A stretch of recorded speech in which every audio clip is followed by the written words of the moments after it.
Hi everyone, welcome back to my another video. Today I'm going to show in this video how to fix Instagram video or audio call problem. So before going to start the video, if you're not subscribed my channel, please subscribe. So let's start the video. Guys, if you are unable to make video call or audio call from your Instagram app and you are seeing the error open settings problem and you are seeing the error open setting permission problem, then I'm going to show you how to fix this issue. First of all, what you have to do, you have to just long press on your Instagram app. Then here you will find I button. You have to just tap on this I. In this you will find permission.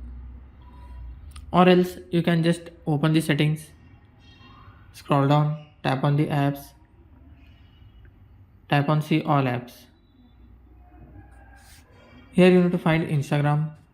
You can scroll down or just tap on the top search option, then type here Instagram. Tap on the Instagram.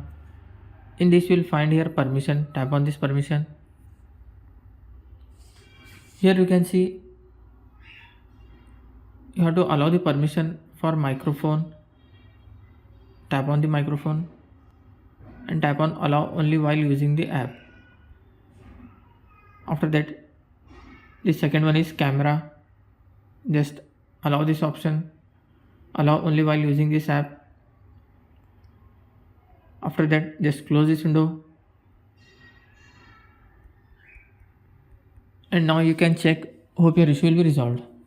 That's it guys. So in this way you can fix video or audio call open setting permission problem on your Instagram app. Thanks for watching. Hope if you like this video, please like, share and don't forget to subscribe.